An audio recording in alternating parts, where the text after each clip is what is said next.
This week on the agenda, the red wave was only a ripple. So what do the results of the US midterm elections really mean for America's relations with the rest of the world?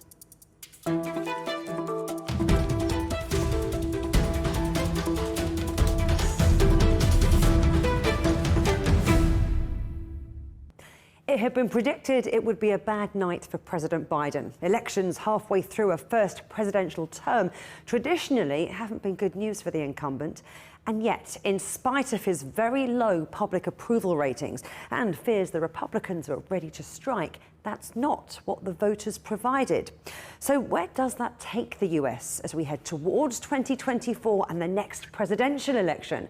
And what does it mean for Europe and indeed the rest of the world? Well, with me now are Victor Ashe, former US ambassador to Poland, Andrew Bennett, professor in the Department of Government at Georgetown University, and Karel, Lannoo, Chief Executive of the Centre for European Policy Studies in Brussels. Thank you, gentlemen, for joining me. Now, I'll start with you, Victor, because many were expecting a red wave.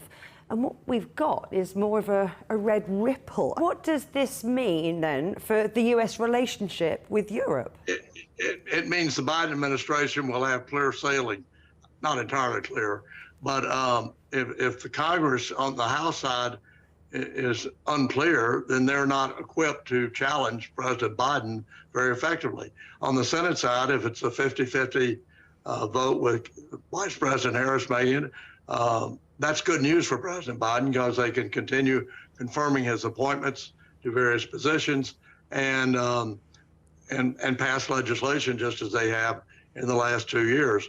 But if the House goes Republican, a lot of the legislation will never leave the House. I think in terms of Europe, generally the administration has the upper hand, whatever administration it is, in determining foreign policy. Not a clear hand, but the upper hand. And that goes back to the Vietnam War, when Congress did challenge President Johnson, but it took many years before that, and the cutoff of funds before the war finally ended. In this case, the current issue is Ukraine. And you have among the far left and the far right questions about continued American support there.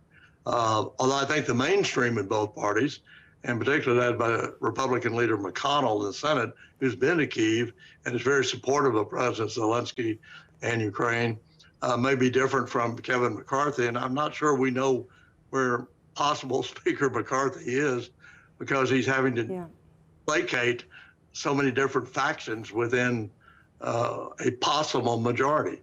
I do want to talk about the conflict in Ukraine, the implications for that in a moment. But first of all, Andrew, President Biden has said that Tuesday was a good day for democracy. How much pressure is there on the United States to show the world that it can do elections without all of the shouting and legal battles that we saw in 2020? Yes, well, of course, as you said, the world is taking account of the state of American democracy, not just who wins or loses in a particular election. In this case, after the January 6th insurrection and a lot of the statements on the lead up to the selection, there's a lot of concern about that. There are as many as 170 different members of the Republican Party running for office in the Congress who were denying that Biden had legitimately won the election. So there's a great deal of concern. We had armed people surrounding polls because there's open carry where in some states where people are allowed to wear weapons in the open. And there were people around polling sites and around polling depositories where people could put in mail-in ballots. And so there's a great deal of concern. And we had people who were running for secretaries of state in the various U.S. states, which means that's the position which oversees the integrity of our elections. And many of those people were Trump supporters who also denied that the election in 2020 was illegitimate and claimed that there was fraud, which there was not. So there's a lot of concern about that. But what we've seen is most of those candidates running for Secretary of State on that extreme position that there had been fraud in 2020, which there was not, they have lost. Many of the Trump-backed candidates who questioned the whole process have lost. And not only have they lost, they've acknowledged that they have lost. So instead of taking the Trumpian path of claiming that there was fraud in their own elections, they haven't said that. So I think that's one of the reasons that President Biden was was happy not just with the results of the vote, but with that the process held, that many Republican secretaries of state, as in 2020, upheld the process. And so I think that's a good sign for American democracy. It's not good that some of those candidates came very close to winning. So we've dodged a bullet here, and we're not done with fighting against the disinformation in our electoral system. But for now, at least, things have held together. And Karel, looking at the results, is there anything that Europe needs to be worried about? Of course, we need to continue to be worried. But of course, first of all, at first sight, it's a good result, not to say a very good result. We see that democracy is alive with what the previous speaker said, let's say with Biden, what Biden claims.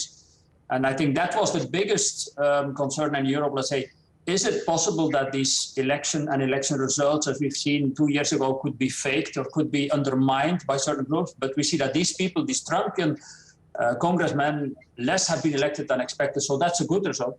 On the other hand, you have to be aware that there are increasing tensions, not on the Ukraine side between the EU and the US, but on the trade side and on elements of the Inflation Reduction Act, which are seen from Europe to be forms of state aid or to be distorting competition between the EU and the US or on the European market for European firms. So don't forget this. So meaning it's a good result at first sight, yes. But on the other hand, we have many problems which are growing in the US now.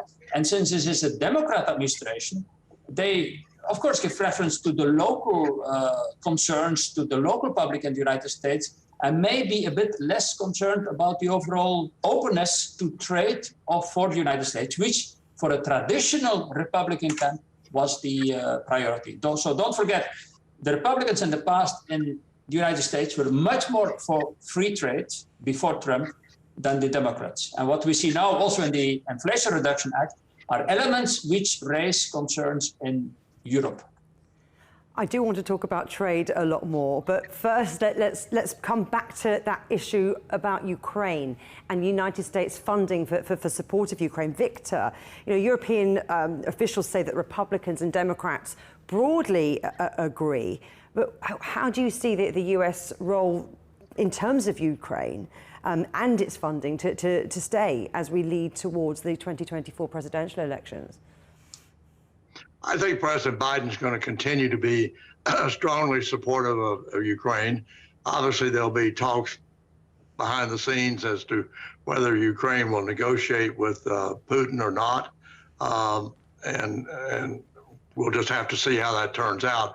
I'm sure the goal will be, is there some way of bringing this conflict, well, it's war, to an end without harming Ukraine and the military gains that it's made. I mean, it's nothing short of amazing and incredible what the Ukrainian people have been able to do against a military that has turned out to be incompetent, inept, and corrupt, and a paper tiger almost. But having said that, I don't think President Biden's going to change his support of Ukraine. And I think the leadership in the Senate, McConnell and Schumer, are very pro-Ukraine. They both have been to Ukraine. But if it's a 3-seat or 4-seat majority, that's not a workable majority. Every day will be, it'd be like having a vote of no confidence in Parliament every morning. I mean, it just will be incredibly difficult. But from Biden's standpoint, his enemies are fighting each other. So he really doesn't have to worry so much about it, other than they won't enact his legislation. So you'll have a president having to act by executive order, and if the Senate stays Democratic, he can get his appointments confirmed.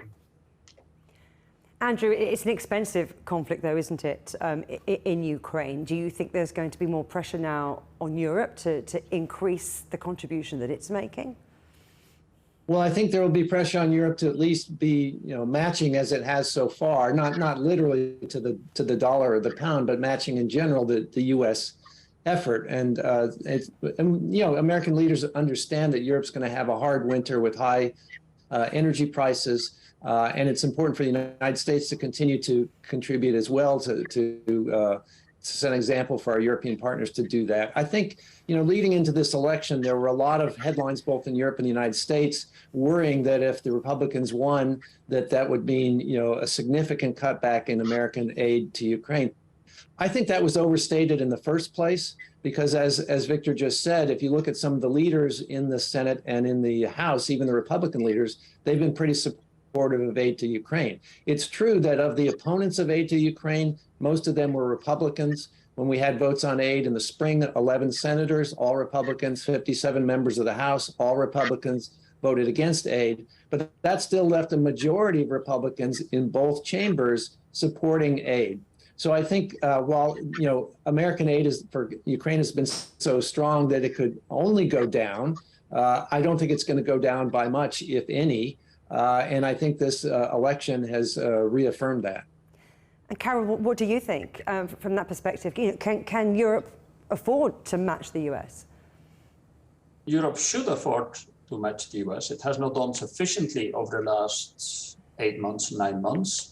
But it's going in this direction, and we are now with a package of financial aid only of being 18 billion. It's not yet fully approved. Let's say Hungary is blocking because Hungary wants to link it to other dossiers. But I think it will get through. Let's say the financial aid alone is extremely important. But also military aid-wise, the US is well ahead of Europe.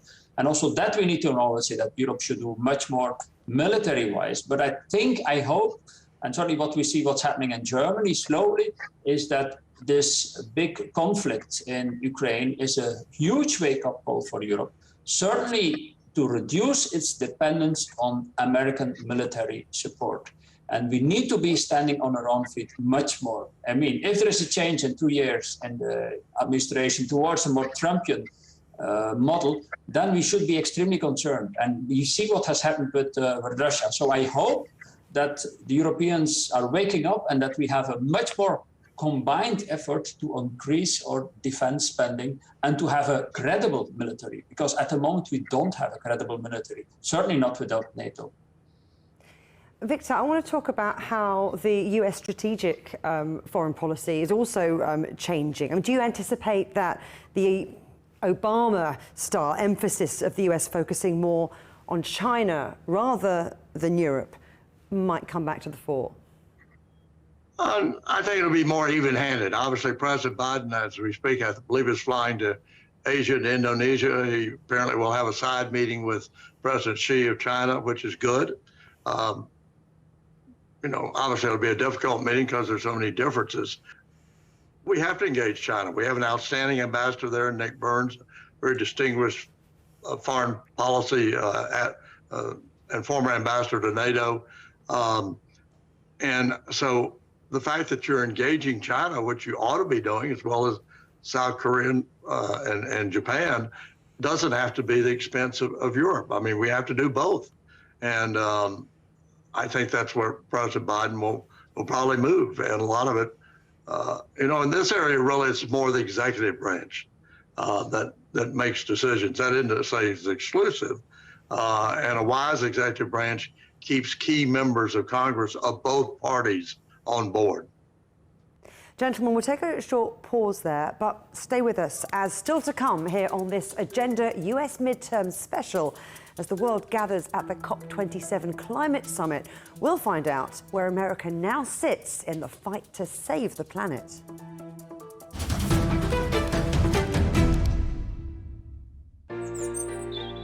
Ever wondered what's the difference between a bear and a bull market? Where are the cash cows? And who are the lame ducks? And what exactly are black swans? Grey rhinos? And unicorn companies? Make sense of it all with Global Business, only on CGTN.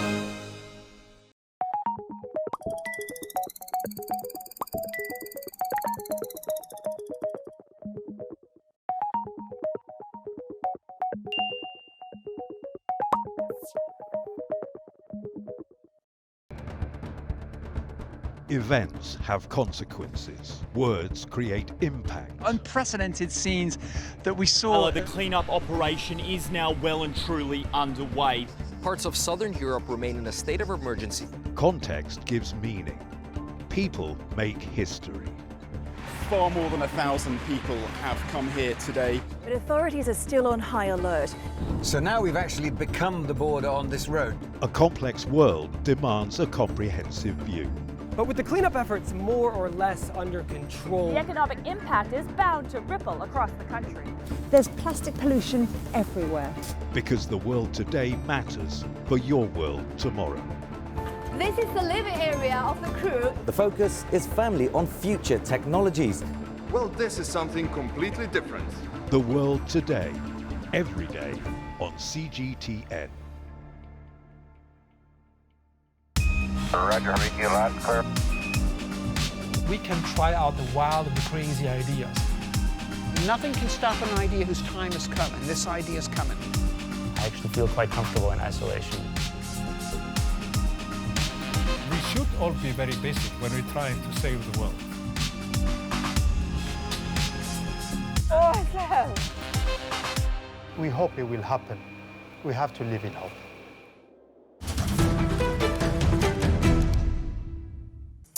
Welcome back to the agenda. Let's continue our debate on what the outcome of the recent US midterms might mean for the rest of the world. Still with me are Victor Ashe, former US ambassador to Poland, Karel, Lannoo, chief executive of the Centre for European Policy Studies in Brussels, and Andrew Bennett, professor in the Department of Government at Georgetown University. Let's talk transatlantic trade. And Karel, I'll start with you. What concerns might Europe have about the direction of American trade and foreign economic policy? What we've seen, what I explained a moment ago, is in this famous or very important Inflation Reduction Act, that there are elements in there which are basically supporting local industry at the expense of foreign competition. And the US has always been open to trade, open to foreign competition. There are elements in there which make it much more difficult for foreign companies to compete on the US market. There are also other elements which, on the one hand, the recent results of the elections may be good, because we are discussing also a huge corporate tax package in the context of the OECD, which by which we want to come for large corporations to a minimum level of corporate tax globally. Yellen, the Secretary of the Treasury, has been out also in Europe, let's say, to support this. We were very uncertain in Europe until a few days ago, let's say, whether the US would line up to this, yes or no. With a stronger outcome for the Democrats, let's say, we may have it. The issue is that if we don't have it, we will have more frictions between the EU and the US on what we call the digital tax, because big tech is so strong in Europe. There has been, since many years already, certainly in a country like France, calls for much more taxation on big tech in Europe, because they get a lot of the profits from Europe, but there's hardly any revenue for authorities here in Europe. So that's why we have been working on this digital tax. And to avoid the digital tax on big tech in Europe, we have been agreeing on a corporate tax deal in the context of the OECD, but it's very uncertain whether the US and US Congress will agree to that, or whether what is agreed upon within the Inflation Reduction Act is close to what is agreed within the OECD. So that's an important other element as well. But there are other minor frictions here and there on the trade agenda, and I hope, let's say, they will keep us under control, because the overall thing, the cooperation against Russia and helping Ukraine in its war effort against Russia, is, for my part, certainly for the moment, much more important than these trade frictions. But Andrew, I keep thinking about the recent legislation giving those generous tax breaks to Americans buying electric cars that are assembled in North America, and those decisions around semiconductors and that market. US policies that many commentators see as pitting American companies against those in Europe and Asia. Do you think discussions over things like that are going to be trickier if Congress ends up being controlled by the Republicans? Yeah, well, I would agree with Karel, first of all, that those what we call Buy American parts of the Inflation Reduction Act are unfortunate, not only because it will slow the purchase of electric vehicles in the United States, which was the whole point of that part of the act, but because it sets these precedents of not equal trade with our partners. We've also seen the U.S. Imposing sanctions on the Chinese because they were engaging in unfair trade practices of artificially dropping the price of solar cells to sort of get a monopoly in that market. So there's certainly, this is the battle over the next world economy. China, the United States, Europe all realize that we all have to create a green economy, and there are going to be winners and losers in that economy. And so we're seeing this new wave of competition. Indeed, the Inflation Reduction Act in some ways is a step towards what economists call industrial policy, where the U.S. government is really intervening more assertively in markets to sort of pick winners and losers. And that, in some ways that's good to the extent that it really jumpstarts a green economy. In some ways it's bad to the extent that it distorts markets and creates unfair competition abroad. So this is the one round of what will continue to be a very contentious trade situation in world markets, in energy markets, in green energy markets, and that adds on to the already high tension over trade that the U.S. and China have been having for some years now. And just keep in mind, there are always domestic pressures on Congress and on the White House from various industries who feel they're being shortchanged, or China's being too difficult, or the government has in effect weighed in against them. And of course, you still have the agricultural market that wants to sell goods to Asia, well, wherever they can sell them. And so, I mean, it's a situation that's constantly in flux. And I think it'll always be with us. It's just how well it's managed. Victor, just how important is it that the US looks to work with its allies in Europe and in Asia? I mean, is that a consideration when it comes to the midterms, do you think? Or is it all about the domestic problems when it comes to voting? I don't think that was a factor in how people voted on Tuesday, but I think it's incredibly important for the United States that we work with our allies. Does that mean constant agreement? No. Even in a marriage, you might disagree with your spouse, but you still stay married. And the same thing, in this situation. I mean, President Trump was correct in saying that NATO ought to contribute, individual country ought to contribute more. The manner in which he went about it was atrocious and guaranteed antagonism. But I think as the Trump factor fades, and I think it is starting to fade big time, you're going to see a different Republican Party. I don't mean to say it'll switch entirely, but they won't feel as obligated to parrot the election denials and all this stuff that Trump has thrown out, which has no basis in fact. And people are feeling emboldened to come out and say the emperor has no clothes. Let's talk about the green agenda. I know that all of you have touched on this in some way, but Karel, promises continue to be made as the global conversation on climate change continues in earnest at COP27. But the big polluters, like the United States, have been shy about how far and how fast they can go. If the relative Republican success in Congress drags on global climate momentum, how might that affect the pace of the EU's Green Deal? I mean, I think, again, as I said initially, the initial reaction from Europe is this is a comfort to us. And I think this result is also for the green agenda a comfort, because what you see, don't forget, in the US is a market-driven system. We are a bit much more top-down, very much regulation-driven. But you see already in the US, and you see this, for example, in the SEC, the Securities and Exchange Commission has a standard for if you as a company, listed company, have green credentials, which you say, which you add to your whatever advertisements, that the Securities and Exchange Commission will check this. So, I mean, there is a market-driven wish to become greener also in the United States, but you see that authorities will start to check what companies are saying. If they say, I will want to be net zero by 2050, whether they're effectively doing this. And if they're not doing this also in the US, we will see penalties by the SEC, probably even tougher, because it's a very strong legislative in the US. than what we see in Europe. In Europe, we have a strong commitment to a green agenda, but people still wonder, if you don't live up to that, will there be strong penalties? I still have to see this happen. So the good thing for me is that we see this market-driven approach. The US also wants to become greener.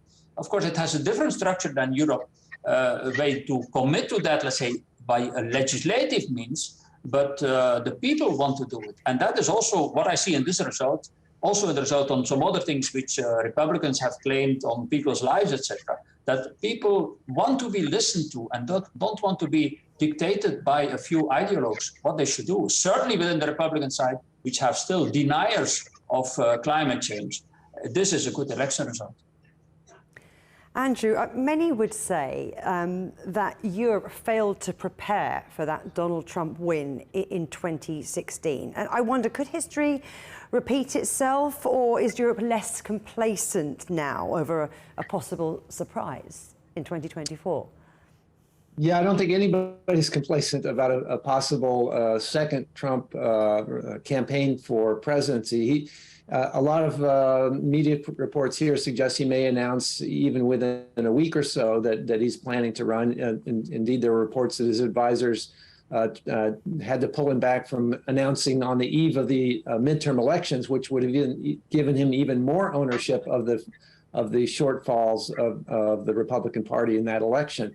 So I don't think anybody's complacent about that. But actually, the biggest winner politically in the Republican Party in this midterm election was not Trump. He, in fact, lost. Many of the candidates he backed lost. His reputation has been tarnished. He pushed forward candidates who won the primaries and became the nominee for the Republicans, but then lost their Senate seats because they were such terrible candidates. So he's really taking a lot of blame for the underperformance of the Republicans in this midterm election. And the big winner is Governor DeSantis of Florida, who's already become a rival for a possible nomination with Trump. Trump has already started to attack DeSantis. That's going to be a very interesting fight to watch.